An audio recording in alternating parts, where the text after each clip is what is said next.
My name is Stephanie Williams, and thank you for taking a look at my ePortfolio. The following video is about pulling together all of my digital literacy that I've learned throughout my 2 years in the program. So, enjoy. My biggest fear when it came to education and technology was that I would be that teacher who cannot work the VCR. We've all had her. She's the one that takes 10 minutes trying to get the movie to work, and then when it doesn't, we have to read from the book because she had no backup plan. Although some people listening to this might ask, what is a VCR? The idea is the same. I do not want to be a teacher that doesn't use technology.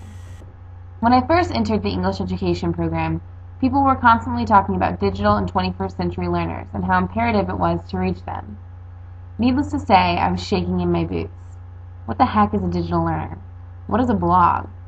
How in the world am I supposed to implement Google Earth into an English classroom? And don't even get me started on Jing. This was all a foreign language to me. Will my students know what these things are? Are they going to expect me to use them? I felt like I was really in over my head. I was a foreigner in the digital world, but my students would not be, so I knew I had to sink or swim. I began to attend digital workshops on different types of educational technologies. I learned about an amazing tool called Glogster that allows students to create interactive digital posters. They can add video, sound, and even their own pictures. I learned about Google Earth and even visited Edgar Allan Poe's grave with it. I learned about VoiceThread, which allows you to make a slideshow of pictures and narrate over them. I learned that smart boards are actually more than really expensive whiteboards. And I learned about creating book trailers and multi-genre presentations. My education world had been turned upside down. For our class, we were asked to create a blog and use it throughout our student teaching experience. I was a little hesitant about this. First of all, I had no idea what I was doing. Plus, I was uncomfortable putting myself out on the internet like that.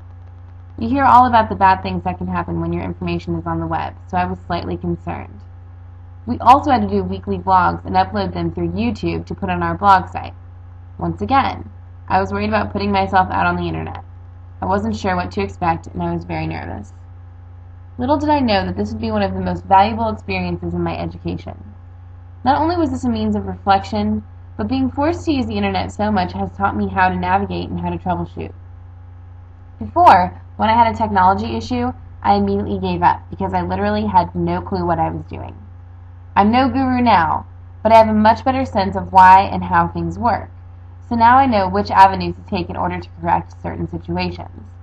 I'm no longer afraid to look at the FAQ section of a website, because now I can actually understand what it's saying. This experience has taught me not only how to use technology to foster a rich academic environment, but also how to teach it to people who are not tech savvy. I can sympathize with people who are afraid to use different tools, because I was, and still am, in that boat. The difference is that I'm willing to try these tools, and if it tanks, then I move on to the next thing, and I always have a backup plan. I have implemented many different technologies into the classroom this past semester, and they were mostly successful. I even created a class wiki. I never thought I would be able to do something like that. I've come a long way in my digital literacy, but I still have a great deal to learn.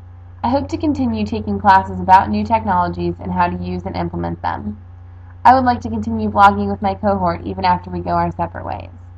I want to continuously grow, and I want to always be a digital learner.